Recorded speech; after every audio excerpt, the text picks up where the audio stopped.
Olá a todos, como vocês estão? Espero que todos estejam muito bem. Bom, meu nome é Marcele, eu sou aluna do curso de Ciências Biológicas da UERJ e aluna do CAP, aluna mestre do CAP.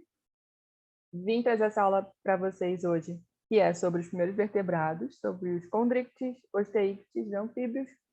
Essa aula vai ser dividida em 3 partes. A princípio, nessa aula de agora, vamos falar somente dos condrictes. Depois, osteíctes e anfíbios, certo? Para essa aula não ficar muito grande e muito cansativa para vocês. Bom, vamos relembrar alguns conceitos básicos agora no início sobre classificação. Como principal característica do filo cordata, nós sabemos que é a notocorda, a presença de notocorda em pelo menos alguma fase da vida desses animais. O filo cordata é dividido em 3 subfilos, que são os urocordatas. Eles têm a notocorda somente na fase larval, é representado pelos tunicatos. A gente tem os cefalocordatas, que tem a notocorda em toda a fase da sua vida, é representado pelos anfíoxos. E a gente tem o subfilo vertebrata, que tem a notocorda, a presença de notocorda somente na fase embrionária. Bom, o subfilo vertebrata, ele é representado pela superclasse dos agnatas, que são as feiticeiras e lampreias, e a gente tem também a superclasse gnatostomata, que é representada pelos peixes mandibulados e pelos tetrápodes. Aqui eu coloquei a setinha do lado de todas as classes que a gente vai falar durante essas aulas. A princípio, a gente vai falar sobre a mixine, sobre a classe das lampreias, sobre os condrictes, osteíctes e sobre os anfíbios. Vamos lá. Esse slide aqui, ele é só para organizar nossa aula. Nós falamos sobre os cordatas, sobre os craniatas, que são os vertebrados, e agora a gente vai falar sobre os primeiros vertebrados, que são as lampreias, certo? E a gente vai seguir conforme está aqui. Condrictes, osteíctes, actino, sarcopterígeo e os primeiros tetrápodas, que são os anfíbios. Bom, vocês já ouviram falar em lampreias? A gente vai conhecê-las hoje, se vocês não ouviram falar. Bom, as lampreias são esses animais aqui. Eles são animais aquáticos, não possuem mandíbula, eles pertencem ao grupo dos ciclostomatas, são agnatos. Eles têm a boca circular, justamente por isso tem esse nome, ciclostomata, e eles apresentam os ossos do crânio, mas não têm vértebras. Eles possuem esqueleto completamente cartilaginoso. Aqui a foto aproximada desse animal, da boca desse animal, a boca dele é geralmente assim. E ele é tido como parasita, porque ele usa essa boca aqui para fixar no corpo da presa dele e ficar ali puxando sangue, igual um parasita mesmo. Bom, 2 representantes do grupo Agnata, que é o grupo dos animais que não tem arcada, não tem mandíbula. A gente tem o peixe-bruxa, ele é marinho, tem os olhos bem rudimentares, são esses olhinhos aqui bem pequenininhos, vermelhinhos. Eles são monóicos, ou seja, são hermafroditas. Esse animal aqui, um indivíduo só pode ter os 2 sexos. E eles têm a presença de notocorda ainda. Peixe-bruxo ainda tem notocorda. A lampreia, ela pode ser marinha ou do ciclo, ou seja, ela pode ser de água salgada, pode ser de água doce. Eles têm, as lampreias já têm os olhos mais desenvolvidos, são dioicos, ou seja, tem os 2 sexos. Você vai ver a lampreia macho e a lampreia fêmea. E ela já tem a coluna vertebral, mas é bem rudimentar ainda, cartilaginoso. Bom, aqui é para explicar um pouco da teoria que fala do surgimento do arco mandibular. Essa teoria, ela diz que os primeiros arcos branquiais deram origem, durante muitos anos, uma evolução muito longa, deu origem à arcada dentária. Foi a partir do primeiro arco branquial aqui que deu origem à arcada dentária. E aí a gente tem o grupo dos gnatostomatas, evoluiu, a gente tem um grupo dos gnatostomatas. Quem são os agnatos? Peixes sem mandíbulas. Quem são os gnatostomatas? São os peixes com mandíbula. E agora a gente vai falar um pouquinho deles. Quem representa esse grande grupo dos gnatostomatas? A gente tem os condrictes, aqui os GIFs mostrando as arcadas, olha, bem projetadas, dentes. E os osteícteos, que são os peixes ósseos, que também têm essas projeções. Eles também têm essa arcada. Bom, aqui a gente precisa lembrar um pouco que quando a gente fala de peixe, a gente costuma imaginar que é tudo peixe, mas não é tudo peixe. Dentro desse grupo, a gente tem várias subdivisões e não é tudo uma coisa só. Aqui mesmo a gente está vendo que os gnatostomatas, que são os peixes com arcada, têm as suas subdivisões e suas diferenças. Beleza? Agora a gente vai falar sobre os condrictes. É um grande grupo representado pelos tubarões, pelas raias e pelas quimeras. Lembrando que os condrictes são nossos amigos peixes cartilaginosos. Bom, características gerais desse grupo dos condrictes. Eles podem ser marinhos ou ducícolas. Tubarão entre água doce também, eles têm tubarão de água doce. Eles têm o esqueleto completamente cartilaginoso. Eles podem ter de 5 a 7 pares de fendas branquiais. As escamas desse animal é placoide, é chamada de escama placoide. Normalmente a gente olha um tubarão e a gente vê aquela pele lisinha, a gente tende a imaginar que ele não tem escama, mas sim, ele tem.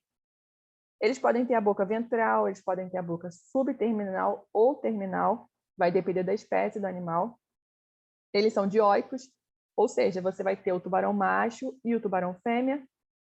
Eles podem ser ovíparos, ovovivíparos ou vivíparos placentários. O corpo tem vários formatos, vai depender também da espécie do animal e tamanho. O intestino tem a válvula espiral.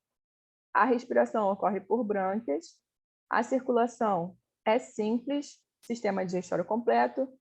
Eles têm a excreção de ureia e também tem sistema nervoso central e periférico. Bom, aqui eu coloquei algumas fotos de alguns animais. Esses aqui são do Rio de Janeiro. Esse tubarão aqui, martelo, do Rio de Janeiro. Essa raia é de São Paulo. Aqui eu coloquei só para a gente saber a diferença desses animais, a diferença do corpo deles. Aqui a gente vê o tubarão martelo, tem essa estrutura de corpo aqui. As fendas branquiais laterais à cabeça. Aqui a região ventral desse animal, a boca na região ventral. Aqui a gente já tem uma raia. Como vocês podem ver, o corpo é completamente diferente. A raia é mais achatada. Ela tem na região dorsal os olhos, a presença dos olhos. E na região ventral, vocês vão ver aqui as fendas branquiais bem pequenininhas dessa raia. Certo? A boca e as fendas branquiais sempre na região ventral do animal. Tem essa diferença. E esse grupo que compreende os tubarões e as raias é chamado de elasmobranquio. Certo? Justamente por ter as fendas branquiais aqui expostas. As quimeras, elas têm uma proteção na fenda branquial, não é exposta como é nos tubarões e nas raias. E aqui embaixo eu coloquei a foto de uma arcada, e vocês podem ver como é bem grande os dentes, a projeção dos dentes. Esses dentes, eles sofrem sempre uma reposição, porque a cada alimentação desse animal ele vai perdendo, então vai substituindo os dentes, na verdade. Tem uma substituição rápida dos dentes. Bom, aqui é sobre a anatomia do corpo dele, eu já falei um pouco no slide anterior.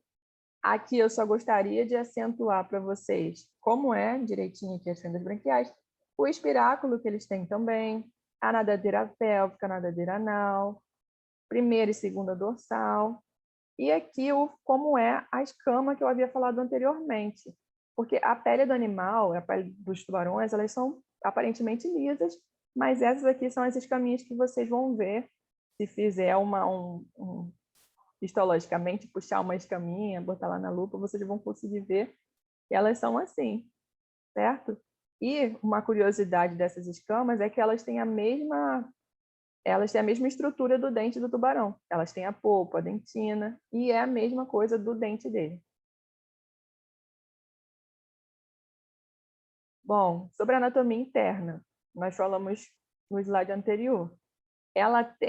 Uma curiosidade sobre o tubarão ele tem esse intestino que a gente chama de tiflossole, ele tem todas essas voltinhas aqui, que ajuda na superfície de absorção, aumenta a superfície de absorção, e ele tem sempre esse grande fígado.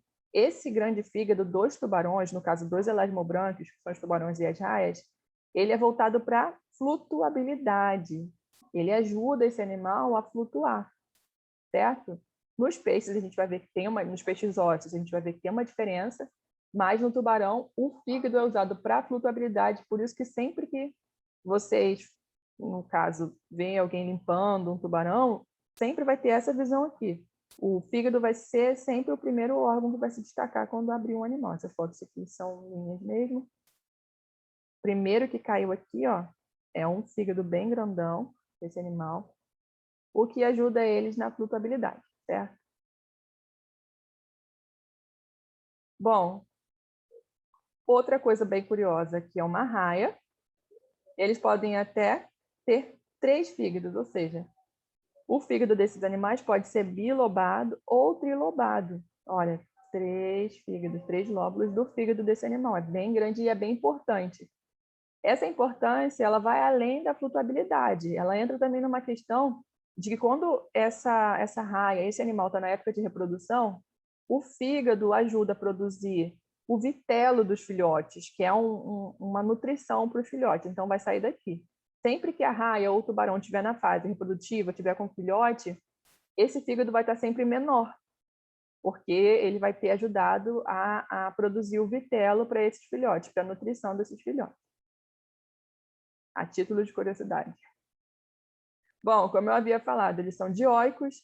Você vai ver o macho vai ter sempre esse clasper. Essa é a estrutura reprodutora do macho, chamada de clasper. São órgãos pares, são esses 2 órgãos que acompanham essa nadadeira pélvica do macho. No caso da fêmea, você vai ver somente a cloaca acompanhando a nadadeira pélvica. Bom, esses animais são dioicos e eles têm a fecundação interna. Aqui tem as fotos da cópula, essa espécie de tubarão aqui, ela faz esse tipo de cópula. O macho ele se enrola todo na fêmea para conseguir promover essa cópula. Aqui são 2 machos, porque no momento da cópula dos tubarões é um pouco agressivo, assim, existem mordidas aqui, como aqui também. E sempre a fêmea fica nessa posição de barriga para cima, que é a posição que ela fica sem se movimentar muito, e aí não atrapalha nesse momento da cópula, para que ela de fato ocorra.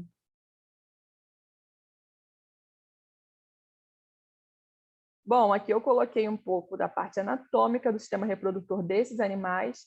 Aqui a gente tem o sistema reprodutor das fêmeas, o ovário, o útero, que são dois úteros, o oviduto, os embriões aqui, cordão umbilical, a placenta. Amarelinho aqui no fundo você tem o vitelo. Dos machos, você tem aqui o testículo. Você tem o ducto espermático, que é esse amarelinho aqui, essa linha amarela. Opa, passei. E você tem o saco espermático aqui embaixo. Bom, quando eu falei para vocês que tubarões são ovíparos, sim, eles põem ovos também. Aqui, essa foto aqui está representando o ovinho de tubarão, tubarão aqui dentro, do ovinho, o vitelo. E a reprodução placentária, aqui o vitelo. Esses aqui foram retirados antes. Não consegui mostrar para vocês como era a placenta, mas eles saem assim, com o vitelozinho pendurado ainda, que é a parte nutricional desses animais. Bom, agora na próxima aula a gente vai falar sobre os osteíctes, que é o grupo dos peixes ósseos, e vamos seguir na próxima aula, certo? Até mais!